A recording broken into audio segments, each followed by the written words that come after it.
We've been through the first half of 2021 and there are many positives to cheer about. Here are the top 5 positive news stories of June 2021.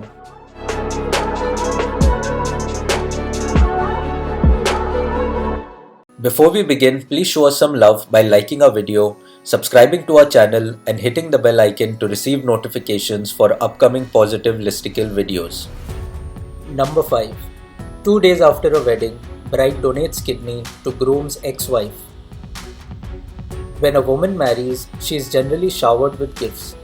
But one big-hearted bride recently decided it was better to give than to receive. In fact, she gave the biggest of all, the gift of life. Just 2 days after she'd taken her vows, Debbie Neal Strickland in Florida swapped a wedding dress for a hospital gown in order to donate a desperately needed kidney. The lucky recipient, her husband's former wife. Debbie and Jim Strickland have been a devoted couple for a decade. Throughout their courtship, Jim maintained a cordial relationship with his ex, Mylene Mirth, raising their 2 kids amicably, and while Debbie and Mylene weren't particularly close, they got along fine. And that's likely how the relationship would have remained until fate dictated otherwise. Mylene, who'd long suffered from kidney disease, took a turn for the worse at just about the same time she'd learned her daughter was pregnant with her first grandchild. Without a transplant, her odds of survival decreased every day. The hunt for a donor match was on. Mylene's brother wasn't a viable candidate, but miraculously Debbie was. For Debbie, the thought of a child growing up not knowing its grandmother, of a daughter dealing with grief when she should be concentrating on the joys of new motherhood, wasn't something she was willing to let happen if she could do anything to stop it. With a green light on the tissue sample and blood tests, Debbie willingly scheduled the life-saving surgery for just 48 hours after her nuptials. Since the successful procedure, Mylene and Debbie have bonded and now refer to one another as kidney sisters. Mylene is watching her new grandson Jackson grow up from the home she currently shares with her daughter and son-in-law, even as Debbie and Jim's family of 6 foster children and grandkids has expanded to include Mylene and her brood in its loving embrace. And all thanks to a gesture from the heart. Number 4. Eco Warrior makes toys, mosquito repellent and more with recycled cigarette butts. An Eco Warrior has made an impressive amount of money by making toys, keyrings, mosquito repellents and organic compost from old cigarette butts. 26-year-old Naman Gupta was inspired when he saw a huge pile of cigarettes left after a party and wondered how many were dumped across the world on a daily basis. So now he runs a company which installs bins in cities to collect butts, which are then recycled and made into anything from cushions to keyrings.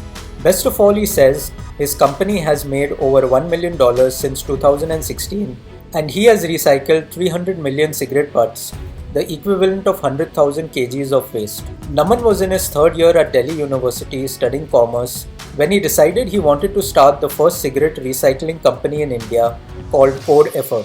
The then 21-year-old found cigarettes are the most littered object in the world and the plastic in the filter takes up to 12 years to degrade. Code Effort, which stands for Conserving a Depleting Environment, is currently looking into using cigarette filters to create air purifiers to tackle air pollution as well. Number 3. Alzheimer's patient asks wife to marry him after falling in love for a second time.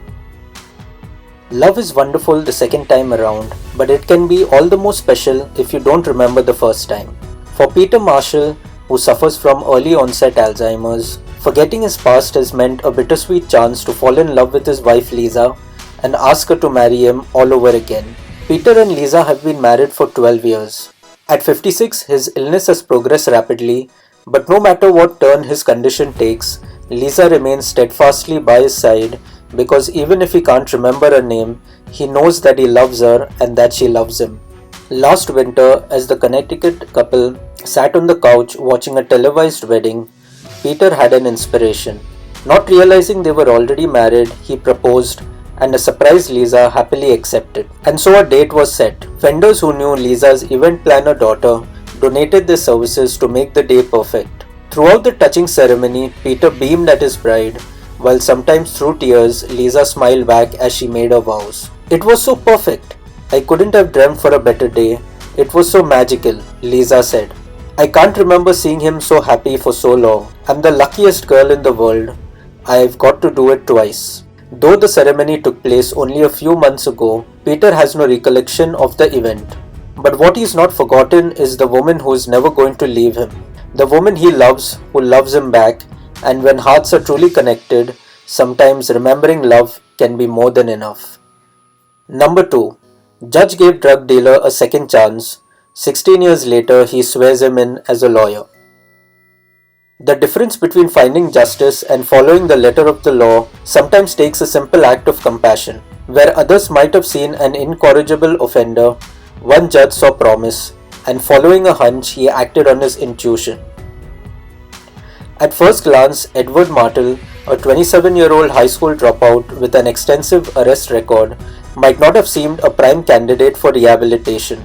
But when he was facing a 20-year drug conviction, instead of meting out the maximum sentence, presiding judge Bruce Morrow gave Martel probation and a challenge. Morrow told Martel the next time he stepped into the courtroom, he expected him to have made something out of himself. He said, "I challenge you to be a CEO of a Fortune 500 company instead of being out here selling drugs." Fast forward 16 years, and Martel is standing in front of Judge Morrow again, only this time he's been sworn in as an attorney after passing the Michigan State Bar. While the outcome is sweet, Martel's path wasn't easy or assured. Since there was a very real possibility that his prior criminal record might scuttle his future plans, as he was completing his GED, Martel's guidance counselors discouraged him from pursuing a legal career. After obtaining his associate's degree, Martel went on to score scholarships for both his undergraduate studies and law school.